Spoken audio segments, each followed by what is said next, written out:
Introduction. Ravi, have you done today's maths homework? Yes, I have gathered some information about the different sports liked by the students of our class. Okay, but how will you interpret which is the favorite sport among the students? It's easy.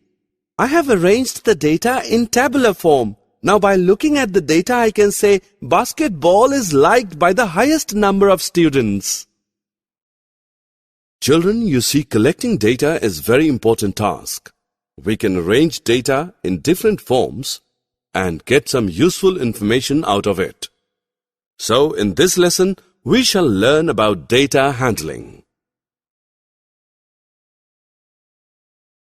Objectives.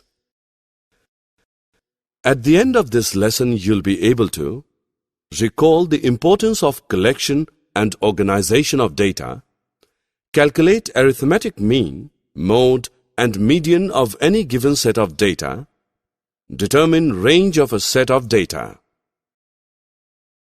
Well, anybody knows why there is a need of collecting data? Suppose we have a data about the runs scored by different Indian batsmen in a cricket match.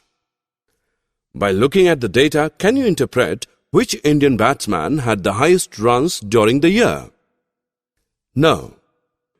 Therefore, to find that, we need to collect data regarding the highest runs scored by each batsman during the year.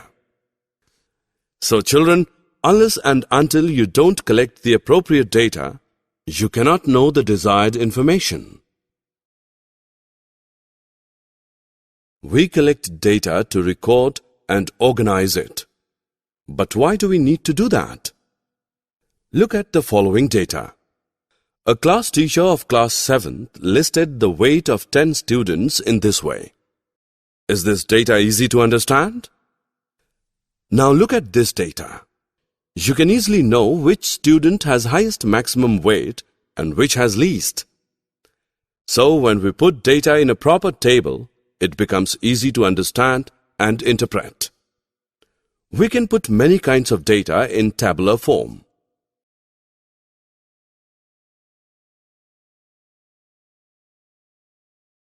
Rahul spends on an average of about 2 hours daily for his outdoor games. The average temperature of New Delhi at this time of the year is about 40 degrees Celsius.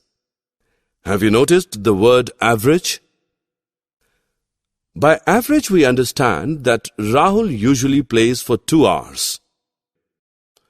On some days, he may play for less number of hours, and on the other days, he may play longer. Similarly, the average temperature of 40 degrees Celsius means that the temperature of New Delhi at this time of the year is around 40 degrees Celsius. Sometimes it may be less than 40 degrees Celsius, and at other times it may be more than 40 degrees Celsius. Thus, we realize that average lies between the highest and the lowest value of the given data. Different forms of data need different forms of representative value to describe it. One of these representative values is the arithmetic mean. Come along to learn about it. The mean is just the average of the number and it's easy to calculate. Basically, mean is equal to the sum of all the observations divided by number of observations. Let us calculate the mean of these numbers.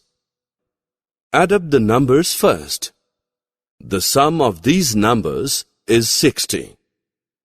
There are total 5 numbers. So the mean is equal to 60 divided by 5, which equals 12. Therefore, the mean of the above numbers is 12. Rohit is an intelligent and very studious boy in the class. He gave his maths test 7 times to improve his marks. The data shown here is displaying the marks scored by Rohit. Can you calculate the mean test marks of Rohit? Let us first add up the marks, and the sum is 300. We know he gave maths test 7 times. So the mean marks of Rohit are equal to 300 divided by 7, which is equal to 42.86.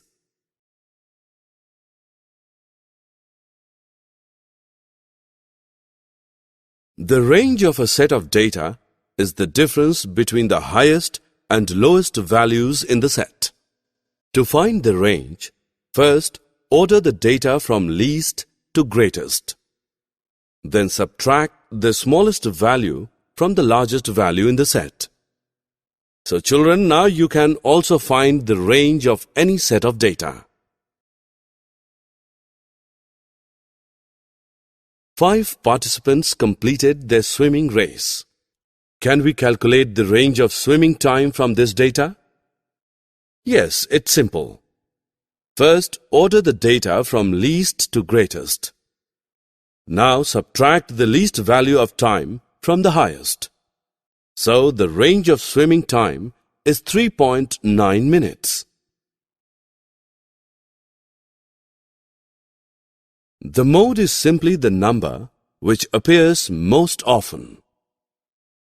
See this example. We have few numbers here. How can we find out the mode? To find the mode, we need to first put the numbers in order, then count how many of each number. Now, see which numbers appear most often. In this case, 8 appears 2 times, so the mode is 8. Look at this data. It shows the height of 25 children in a class. Let us find out the mode of their heights. It's quite easy. First, put the numbers in order and put it in a tabular form. Then count how many of each number. See, 163 appears 9 times, so the mode of the children's height is 163. Median is the value which lies in the middle of a group of numbers that have been arranged in order by size. Let us find the median of these numbers. Firstly, we need to put these numbers either in ascending order or descending order.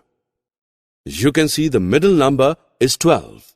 It has 3 numbers to its right and 3 numbers to its left, so the median is 12. The Goenka family has 5 children, aged 9, 12, 5, 18 and 15. What is the age of the middle child? First of all, we should order the children's ages from least to greatest. Definitely, the age of the middle child is the middlemost number in the data set, which is 12. Likewise, you can find out the median of various data. Summary. Let us summarize what we have learned.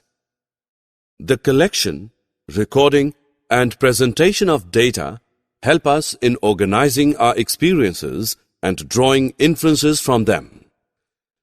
Arithmetic mean is equal to the sum of all the observations divided by number of observations. The range of a set of data is the difference between the highest and lowest values in the set. The mode is simply the number which appears most often.